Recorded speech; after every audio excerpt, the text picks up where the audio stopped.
later. When my father woke me at 6 o'clock next morning, I knew at once that this was the day of days. It was the day I longed for and the day I dreaded.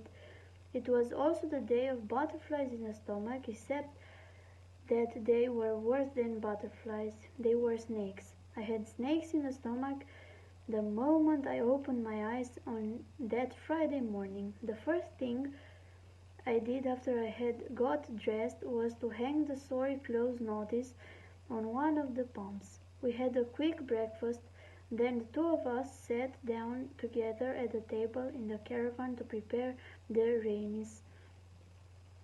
They were plump and soft and swollen from being soaked in water, and when you nicked them with a razor blade, the skin sprang open and the jelly stuff inside squeezed out as easily as you could wish. I slit the raisins while my father opened the capsules. He opened only one at a time and poured the white powder onto a piece of paper. Then he divided it into 4 tiny piles with the blade of a knife. Each pile was carefully scooped up and put into a single raisin. A needle and black cotton finished the job. The sewing up was the hardest part, and my father did most of that. I took about 2 minutes to do one raisin from start to finish. I enjoyed it. It was fun. My mother was wonderful at sewing things, my father said. She'd have had these raisins done in no time. I didn't say anything. I never knew quite what to say when he talked about my mother. Did you know she used to make all my clothes herself, Danny? Everything I wore, even socks and sweaters? I asked. Yes, he said, but those were knitted and so quickly. When she was knitting, the needles flew so fast in her fingers you couldn't see them. They were just a blur.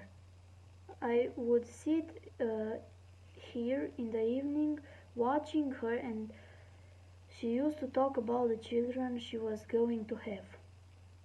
I shall have 3 children, she used to say, a boy for you, a girl for me, and one for good measure.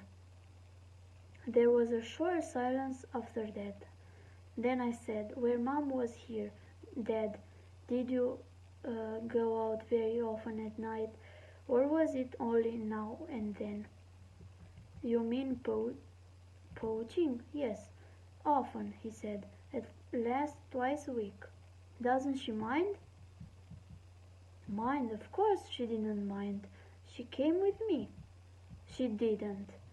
She certainly did. She came with me every single time until just before you were born. She had to stop then. She said she couldn't run fast enough. I thought that this extraordinary piece of news for a little while. Then I said, was the only reason she went because she loved you, Dad, and because she wanted to be with you? Or did she go because she loves poaching? Both, my father said.